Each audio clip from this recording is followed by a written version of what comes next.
Ako si Maria at ito ang aking kwento.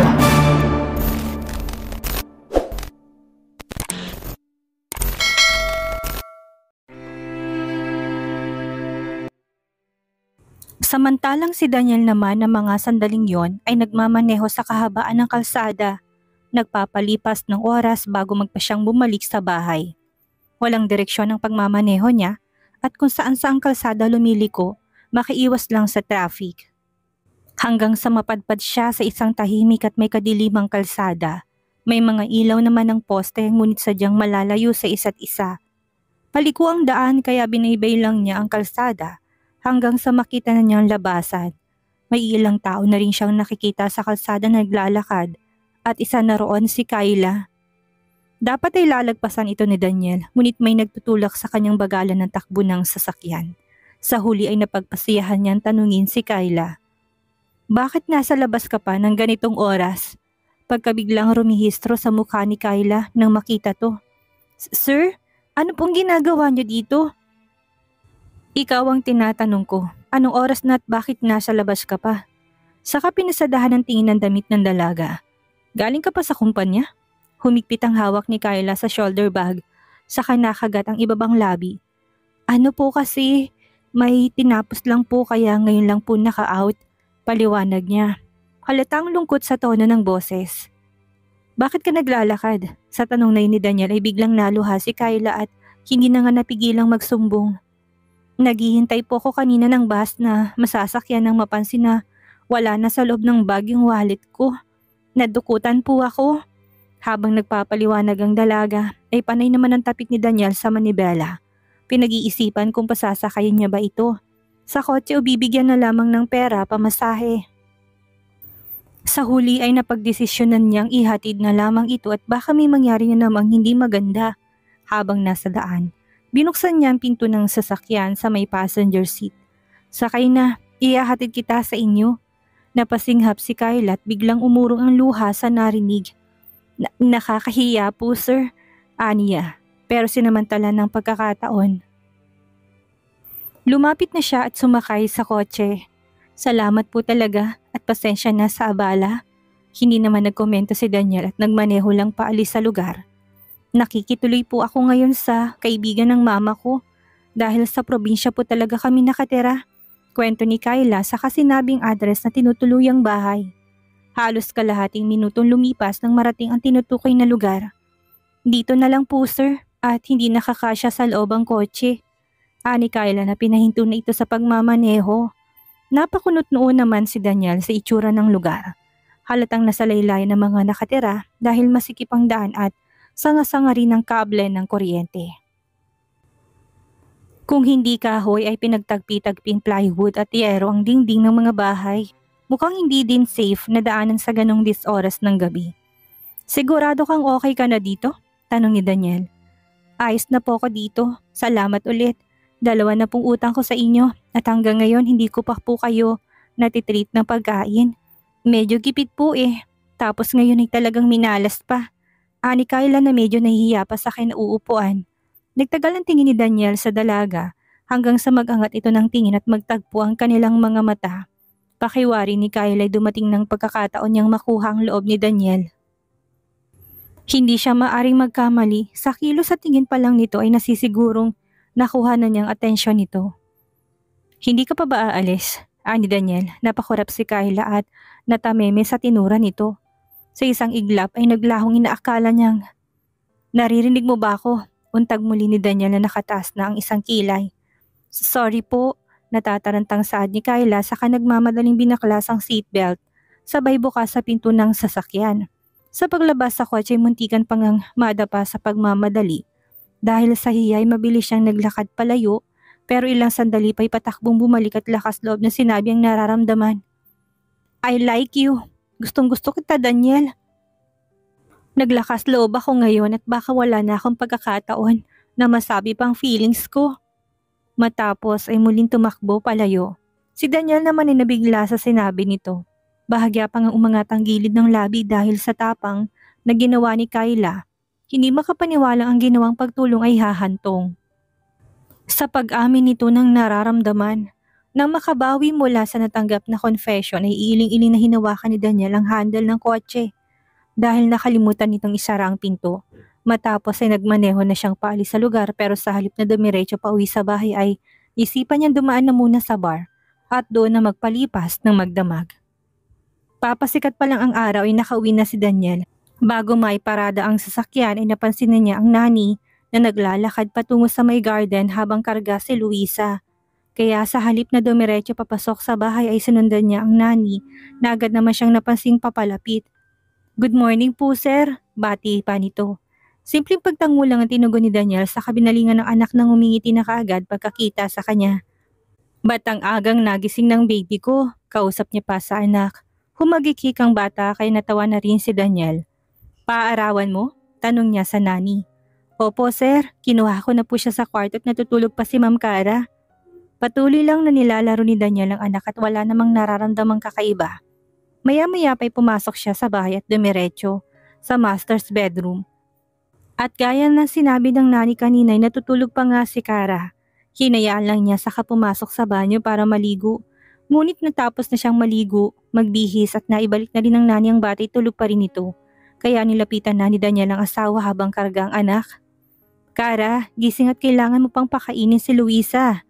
Marahan niyang niyugyug ang balikat nito pero wala pa ring epekto. Makailang beses niyang tinawag ang pangalan ni Cara pero hindi talaga ito magising-gising. Doon ay kinabahan na si Daniel, lalo na makita niyang 2 bote ng gamot sa side table. Ang sleeping pills ni Cara na dapat ay marami pang laman. Ngayon ay malaki ng bawas. Agad niyang tinawag ang mga kasama sa bahay at pagkatapos ay nilapag sa krib ang anak para tingnan si Cara. Tinapik-tapik niya ang pisngi ng asawa pero hindi pa rin to nagmumulat ng mga mata. Hanggang sa kinapanan niya ang pulso nito sa leeg. Sakto namang dumating ang ilang katulong. "Bakit po sir? Ihanda niyo sa sasakyan. Bilis!" Mahinang tibok ng pulso ni Cara. Utos ni Daniel saka mabilis na binuhat ang asawa para isugod sa ospital. Pagdating sa Romualdez Hospital ay nakahanda ng lahat para kay Cara. Diniretso to sa emergency room habang si Daniel ay pinagbawalan na lumapit. Bukod sa staff na ilalayo siya sa lugar ay tangi ang likod lang ng doktor. Ang nakita niya, nakaharang din ang kortina kaya mas lalong nahirapang makita kung anong nangyayari sa loob. "Hindi naman ako lalapit. Hayaan niyo lang ako dito," pakiusap ni Daniel. "Gusto ko lang na nandito ako." Sa huli hinayaan siya ng staff, saka bumalik sa counter. Nakatayo lang doon si Daniel kahit na may bench naman sa malapit.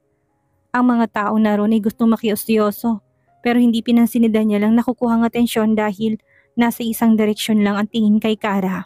Maya-maya pa'y pinalapit siya ng doktor upang tanungin ang ilang mahalagang detalye at kung anong mga iniinom na gamot ni Cara.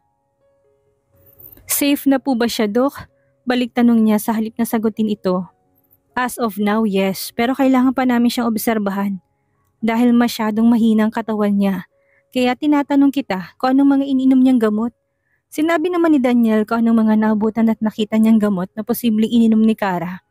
"Dala mo ba?" "Hindi, nagmamadali na akong nagmaneho papunta dito. Kung may kasama ka sa bahay, padala mo ng matingnan kong content. Kakausapin ko rin ng personal doctor niya para sa ilang karagdagang katanungan."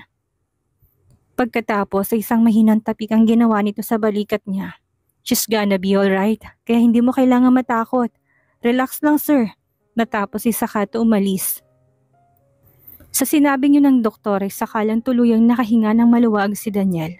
Naupo siya sa bench, saka inihilamos ang kamay sa mukha. Ramdam na ramdam ang panlalamig ng buong katawan dahil sa takot na nararamdaman. Mukha mang normal kung titingnan pero sobrang lakas ang tibok ng puso niya at nanginginig pa ang katawan sa kaba. Pasado 2:00 ng hapon, nagising si Cara. Pagmulat ng matay, naguluhan pa kung bakit nasa ospital siya. "Mabuti at gising ka na," boses ni Daniel. Kaya napalingon si Cara at nakita tong nakaupo sa sofa. Nakalapat ang siko sa tuhod at mataman siyang tinititigan. "Do you have any idea kung anong ginawa mo?" Malalim at damang nagtitimping galit sa boses ni Daniel. Sakalang inalala ni Cara ang mga nangyari. "Masakit ang ulo ko kaya uminom ako ng gamot for migraine," paliwanag niya. "Tapos ano pa Cara? Hindi ba uminom ka ng sleeping pills? Gusto ko lang matulog pagkat more than 10 ang ininom mo Cara." Biglang taas ng boses ni Daniel. Alam mo bang ginawa mo? Para mo na ring pinapatay ang sarili mo. Hindi ko alam, Daniel. Basta lang ako uminom dahil sobrang sakit ng ulo ko. Depensa pa ni Kara. Wala akong kasama sa kwarto ng gabing iyon kaya hindi ko iniwan mo ko. Sa dami ng gusto niyang sabihin para ipagtanggol ang sarili, ay ang tatlong huling salita ang kusang lumabas sa kanyang bibig. Natigilan si Daniel sa narinig. Aminadong umalis nga siya pero bakit parang kasalanan niya? Pagkakamali nito pero siya ang sinisisi? Hindi kita iniwan, Kara. Nagpahangin lang ako sa labas. Kailan ka umuwi kung nagpapahangin ka lang sa labas? Putol ni Kara. Alam mo bang gising pa ako ng alas 12 pero hindi ka pa umuwi? Napahinga ng malalim si Daniel. Ngayon hindi niya na alam kung anong dapat isagot. Nabalot ng katahimikan ang buong kwarto. Sa sobrang tahimik ay para silang mabibinging dalawa. Hanggang sa napagpasyahan ni Daniel na tumayo upang ipaalam sa doktor na gising na si Kara. Dahil kailangan pa nitong matingnan. Ngunit hindi pa man nahahawakan ng doorknob ay natigilan siya sa sinabi ng asawa. Daniel, pagod na ako. Gusto ko nang magpahinga sa sitwasyon ko ngayon. Kaya pwede bang palayain mo na ako? Napatiimbagang si Daniel kasabay ng pagkuyom ng parehong kamay. Pagkatapos ay galitong nilingon. Sa tingin mo, ikaw lang ang pagod? Nahihirapan na rin ako, Kara. Pero anong magagawa ko? Hindi kita kayang pakawalan. Hindi ko kayang makipaghiwalay sa'yo. Kahit ikamatay ko pa. Ani Kara, halatang panghina sa tono ng boses. Nagtaas baba ang dibdib ni Daniel sa pagpipigil na sumabog ang kinikimkim na sama ng loob sa sitwasyon nilang mag-asawa. Sobrang alalang-alala siya kay Kara tapos ito lang din palang kahahantungan ng lahat. Sa galit ay nakapagbitaw si Daniel na salitang kinikimkim din ni Kara. Kahit na mag-isang malamig na bangkay kapay, hindi tayo maghihiwalay. Pagkatapos ay saka siya tuluyang umalis para tawagin ang doktor. Mabilis nang lumipas ang mga araw at matapos ng mahigit 1 linggo, ay pinayagan na ma-discharge si Kara. 3 araw pa lang pagkatapos na makauwi sa bahay ay tuluyan na sumuko sa buhay si Kara. Nilamon siya ng depression at nagawa na namang sakta ng sarili. Sa banyo, sa mismong bathtub ginawa ni Karang makasalanang desisyon habang natutulog ang anak. Ngunit sa hindi may paliwanag na dahilan, biglang nagising ang bata at nag-iiyak. Narinig yun ng nani kaya pinuntahan niya at hinanap si Kara sa kwarto. At doon nga sa banyo ay nakita tong naliligo na sa sariling dugo. Nang mga oras na yon ay nasa trabaho si Daniel. Iniwan niya lahat ng responsibilidad sa kumpanya at nagtungo sa ospital kung saan ay muling sinugod si Kara. Inabot ng dilim ang paghihintay niya na matapos ang operasyon ng doktor hanggang sa dumating si Lourdes na nabalitaan ng nangyari. Nahihibang na ba talaga yung asawa mo, Daniel? Anong pumasok sa utak niya para? Tama na muna. Gusto ko ng katahimikan at ang sakit-sakit na ng ulo ko. Puto ni Daniel sa ina. Nakalapat ang sikon niya sa binti at sapu-sapung ulo na kulang na lamang ay sabunutan niyang maging ang sariling buhok. Tumahimik naman si Lourdes at naupo sa bench malapit sa pwesto ng anak. Ilang sandali pa'y sinubukan niya itong kausapin ng mahinahon. Wala akong idea kung anong naging ugat para gawin niyang bagay na ito. Nasisiguro kung ginagawa mo lang makakaya mo bilang asawa at ama ni Luisa. Pero hindi pwedeng laging ganito, anak.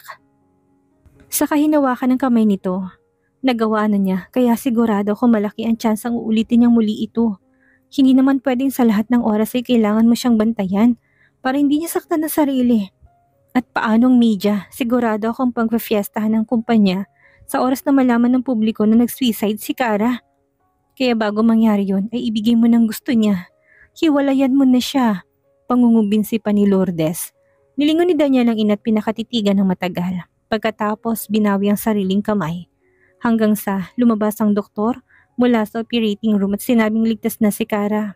Pero hindi kontento si Daniel. Oo, ligtas ito sa ngayon pero hanggang kailan? Nasisiguro niyang sasaktan lang muli nito sarili kaya napagdesisyonan na ni Daniel ang dapat gawin para masigurong hindi na uulitin pa ni Karang nagawa. Huwag niyo siyang idiretso sa ICU. Doon niyo siya dalhin sa psychiatric ward.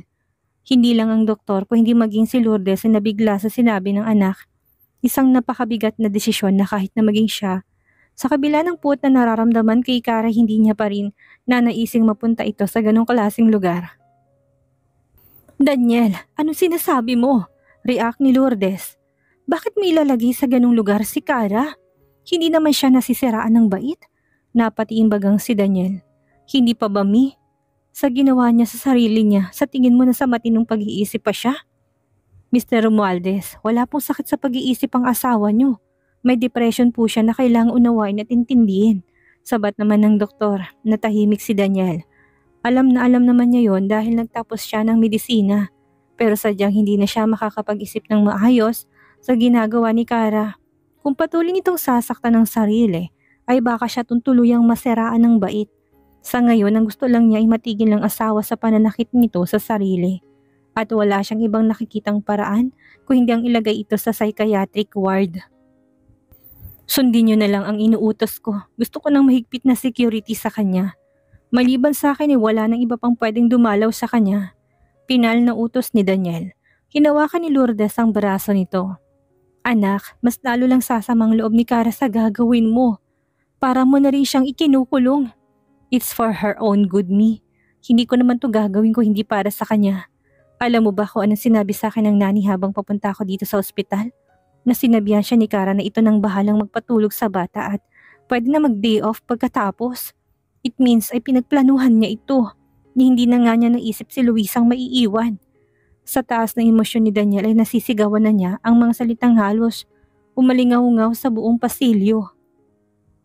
Si Lourdes naman ay kaagad pinakalma sa takot na baka may makakilala sa kanila na ibang tao. Mahirap na't ayaw niyang mapabalita sa kahit na anong artikulong pamilya nila. Sa huli na sunod ang gusto ni Daniel kahit pa makailang beses kinumbinsi ni Lourdes na hindi magandang ideyang mapunta sa psychiatric ward si Kara. Lumipas ang 2 araw hindi pa rin nagigising si Kara kahit pa successful naman ang operasyon. Ang sabi ng doktor ay dahil sobrang hina ng katawan nito, pero sa tingin ni Daniel ay talagang wala na itong intensyon na gumising pa. Talagang sinusukuan nito ang mabuhay. Sa araw na yun muling dumalaw si Daniel sa ospital. Kung anong itsura ni Kara nung madala sa private room ay ganun pa rin ang naabutan niya. Tahimik, natutulog at walang kabuhay-buhay ang mukha ng asawa. Lumapit siya at naupo sa tabi ng kama at tinitigan to ng matagal. Gumising ka na at iyak ng iyak si Luisa sa bahay. Mukhang hinahanap ka na niya. Kausap niya pa kahit hindi naman ito maririnig ang lahat na sabihin niya. Nagsalita lang siya na nagsalita hanggang kusaring napagod. Ilang oras siya sa kwartong iyon hanggang sa mapagpasihang umuwi ng malapit ng dumilim.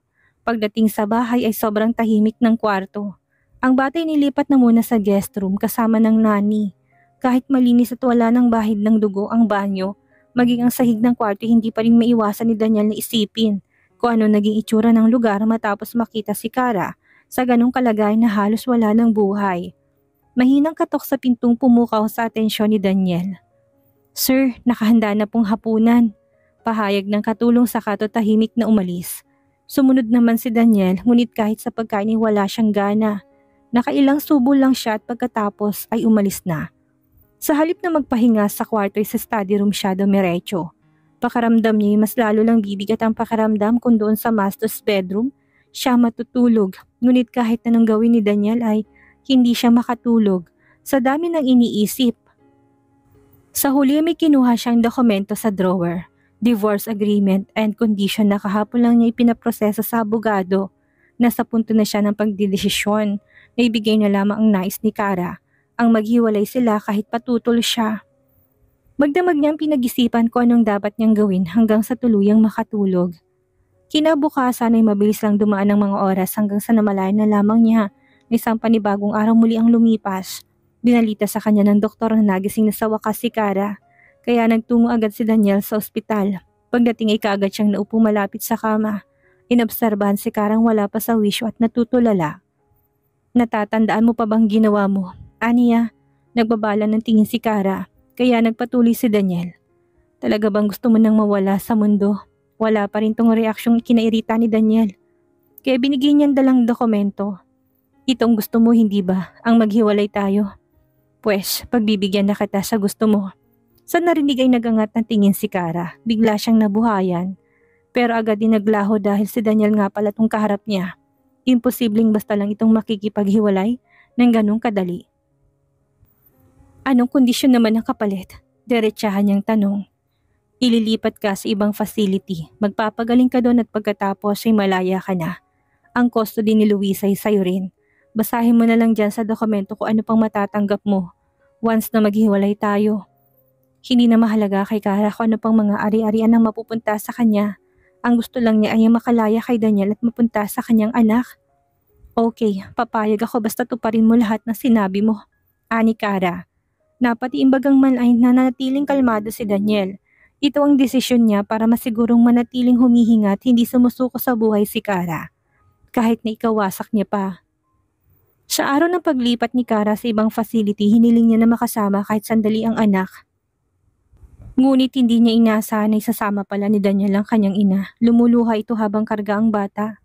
Bakit naman anak? Ani Melba. Pero kahit ang simpleng tanong ng ina hindi masagot ni Kara, napakahirap sagutin. Sorry ma, saka to niyakap. Umiiyak na nagyakapan ng mag-ina hanggang sa sinulit nilang kaunting sandali na magkasama. Bago sumakay si Kara sa kotse na maghahatid sa kanya, sa sinasabing facility sa probinsya ay madamdamin siya nagpaalam sa ina at anak. At sa hindi inaasahang pagkakataon, dumating si Eunice na kasama si Lorin. Tumatakbong kaibigan patungo sa kanya at mahigpit siyang niyakap. Halos ayaw nang pakawalan. Mag-iingat ka doon, dadalaw ako kapag may time. Napatingin si Kara kay Daniel dahil sa pagkakaalam niya ay bihira lang payagan ang kahit na sinong bumisita sa lugar na yon. Magkaganon man ay umaasa pa rin si Kara na magkikita-kita silang muli sa lalong madaling panahon.